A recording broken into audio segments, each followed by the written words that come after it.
Bonjour Jérôme Rousseau. Bonjour, merci de m'avoir invité. Bah oui, mais merci d'être venu, d'avoir fait le déplacement. Pour vous présenter en quelques mots, enfant de la vallée, c'est pas rien maintenant. Votre truc, c'est la SAP. Votre premier job, c'est dans un magasin de luxe dans la vallée, puis vous rejoignez très vite les magasins de vêtements techniques parce que c'est ça qui vous passionne, c'est la montagne. D'ailleurs, vous la pratiquez aussi. Et puis vous prenez conscience au fur et à mesure, comme beaucoup d'entre nous, je pense que la mode, c'est pas très écolo. Pas très. Voilà, donc là, branle-bas de combat, vous décidez de créer votre propre marque éco-responsable.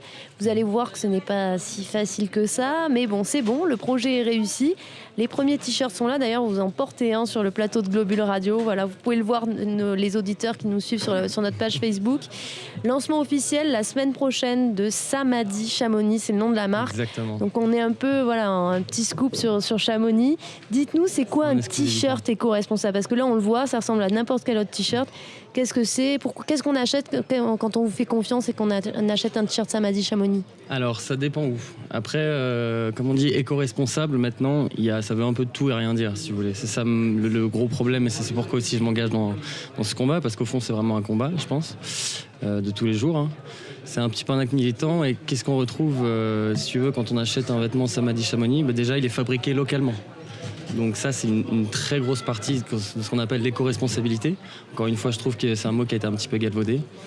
Mais dans l'éco-responsabilité, il y a notamment déjà le fait que ce soit fabriqué en France, de manière générale. Nous, on essaye de se rapprocher au plus de la région, donc au plus de Chamonix. Là, on les fait fabriquer à 2 heures d'ici.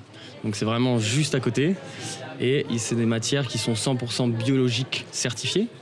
Savoir, comme je dis souvent, si le coton il n'est pas certifié, biologique il n'est pas certifié, c'est pas du coton bio. Oui, voilà, ça, il faut nous expliquer tout ça parce que c'est vrai que quand on va dans n'importe quel magasin aujourd'hui, on peut acheter finalement de l'éco-cert. C'est un peu ce qu'on voit sur les étiquettes dans toutes les grandes marques. En fait, on nous prend un peu pour... Ça dépend, voilà. Ça dépend. Faut pas jeter la pierre non plus, parce qu'il y en a qui essaient vraiment de faire le taf, comme moi et comme beaucoup d'autres, hein, vraiment, des marques françaises et qui fabriquent, ou pas forcément françaises, mais qui fabriquent des produits de qualité qui sont le plus locales possible. Après, voilà, comme je disais, en fait, ce qui n'est pas évident, c'est ça. Il y a vraiment à boire à manger, surtout dans les certificats. Donc là, on pourrait en parler des heures, hein, sincèrement. Moi, ça me ferait grand plaisir. Peut-être pour une autre émission ou pour autre chose. Mais en tout cas, moi, je vais également créer des vidéos et je vais débunker. Donc vraiment dire comment c'est la réalité. J'ai eu l'occasion de travailler dans des champs de coton en Australie. Donc je vois un petit peu comment ça fonctionne. Et surtout dans les certificats. Voilà, comme je disais, il y a à boire et à manger. Ça dépend lesquels ne sont pas tous similaires, très loin de là. Ceux-là, c'est du coton biologique GOTS, qu'on appelle GOTS. Donc ceux qui connaissent savent. Donc c'est le plus haut certificat qui existe en termes de coton biologique. Donc ce qui certifie qu'il a été poussé dans des bonnes conditions, sans aucun produit chimique, et par des gens qui ne sont pas maltraités dans l'esclavage moderne, comme ça arrive beaucoup trop souvent en ce moment. Oui, bien sûr. Et donc, ce coton, il vient d'où, finalement? Alors, celui-là, je pourrais vous dire, il vient de Grèce et tout, mais ce serait des bêtises. C'est impossible. Ça, c'est surtout dans les grandes marques qui font des grosses quantités, c'est pas possible. Pour l'instant, il vient d'Inde, chez des petits producteurs. L'Inde, c'est le 2e fournisseur mondial, mais c'est surtout qu'ils ont une très très bonne compétence et des très grandes techniques dans le coton, surtout biologique. Ça a été les premiers au monde à en faire. Donc tout ce qui est aussi dans la nourriture, dans le yoga, etc. Les hindous, ils sont très bons dans ce genre de domaine-là, dans le textile également. Et puis on va travailler là incessamment sous peu avec des matières qui seront encore beaucoup plus proches, dont du lin fabriqué en France, biologique. Il y a d'autres problèmes après qui arrivent dans le tissage, dans la confection, on pourra peut-être en reparler après. Et aussi des matières absolument exceptionnelles que je serai un des premiers à les avoir avec des collectifs.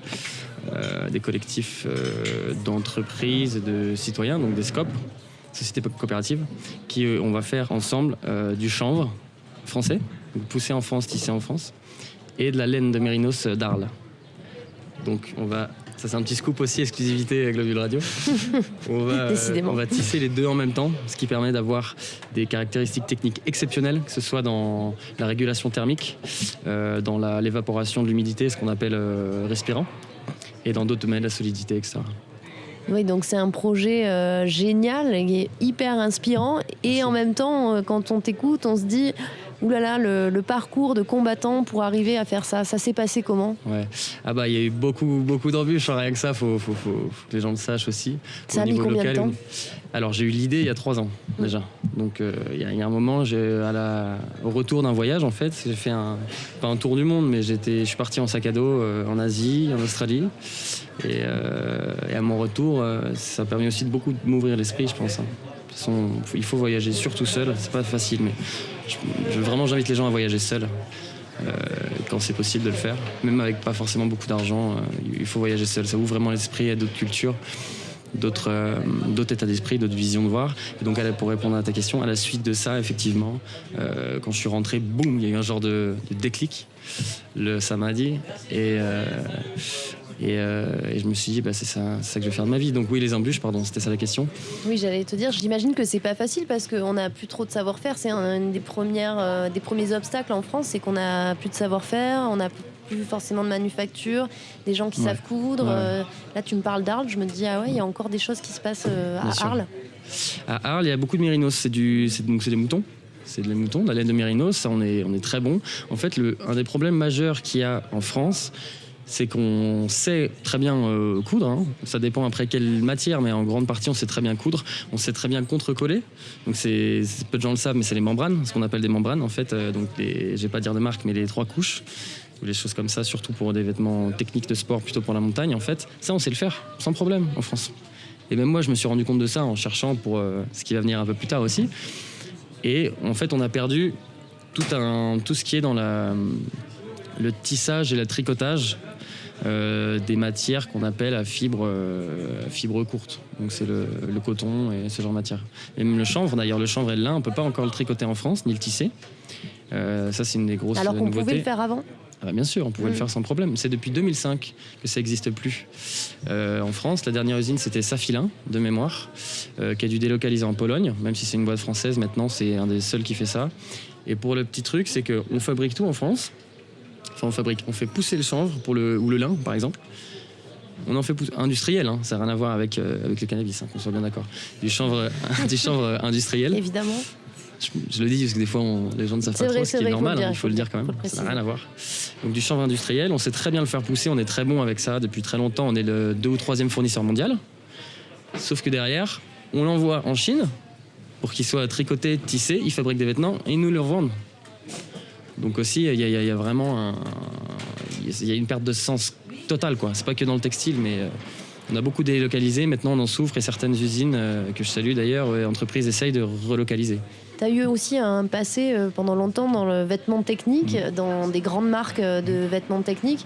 On en parlait tout à l'heure avec Franck-Olivier du matériel là pour le vêtement technique. C'est pas évident. Finalement, qu'est-ce que tu as découvert en fait dans toutes ces boîtes? Est-ce que c'est très respectueux de la planète ou encore une fois, quand on change de veste de ski tous les hivers, est-ce que c'est une bonne chose? Non. Bien sûr que non. Enfin, je pense que même les gens qui sont pas trop dans le technique ont quand même une conscience, un minimum de conscience citoyenne et écologique. Se rendent bien. C'est comme les téléphones. Hein. Les téléphones, c'est peut-être encore pire d'ailleurs, mais il faut pas changer tous les ans. Nous, avec Samadhi, chez Samadhi Chamonix, on veut pas être chiant ou moralisateur, parce que on est vite fait de tomber dans le truc. Et c'est pas comme ça qu'on gagne du monde en plus. Bien sûr, mais nous, on préfère informer les gens. Et voilà, nous, on fait ça, on va créer des réseaux, hein. Ça prendra le temps que ça prendra, hein, petit à petit, mais en tout cas, moi, c'est une de mes passions. Et oui, pour répondre à la question, je peux pas dire de marque, là, je peux pas dire beaucoup de choses, mais effectivement, j'ai beaucoup de... Il y a des trucs, quand t'es dedans, t'hallucines. Et puis moi, je suis hyper curieux. Donc c'est ma passion, c'est une de mes passions, le textile. Donc comme les sports de glisse, par exemple. Et en creusant, même dans le coton GOTS, par exemple, dans les certificats, c'est pour ça que je suis un peu calé dans les certifications.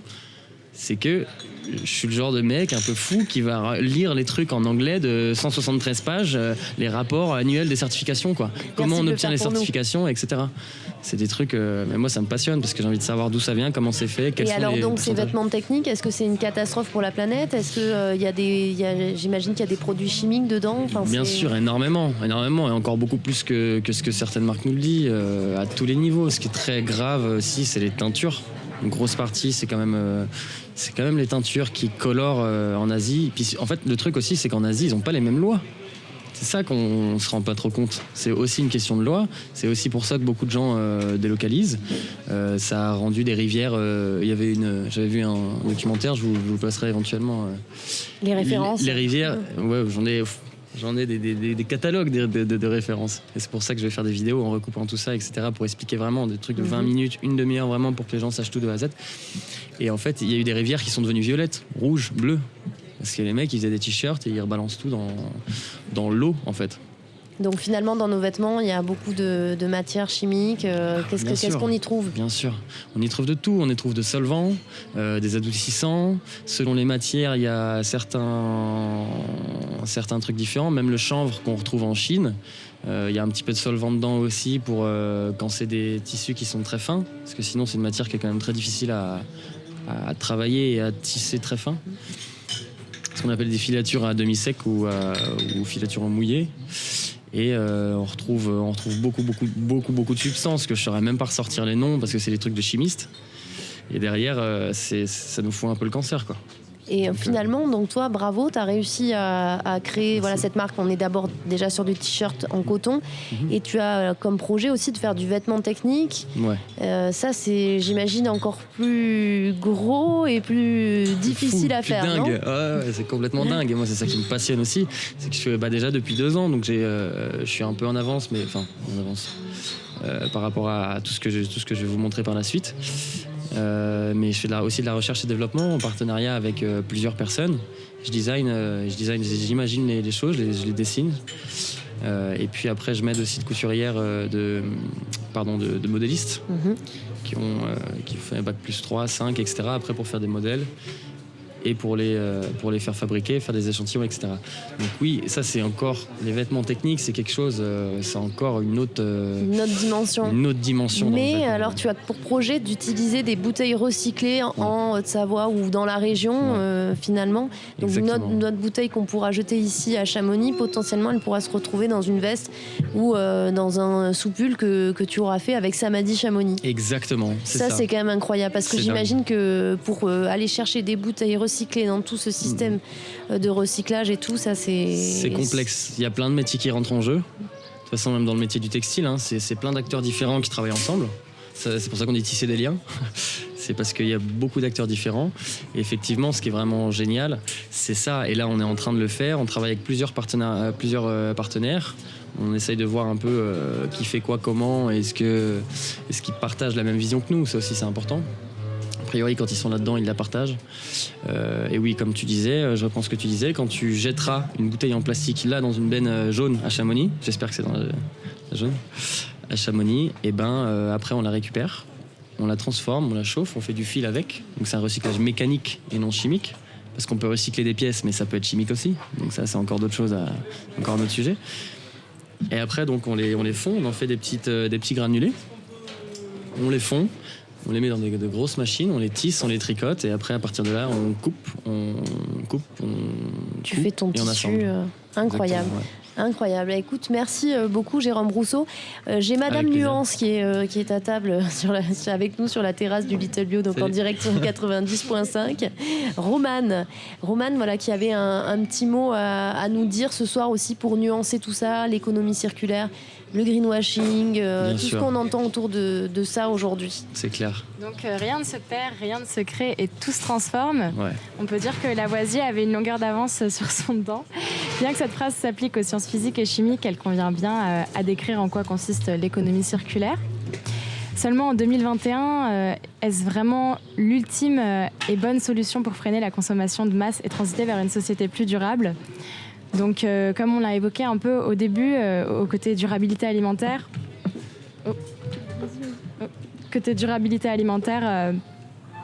le défi est de taille, nourrir 9 milliards de personnes d'ici 2050, c'est-à-dire augmenter de 70% la production alimentaire selon l'ONU.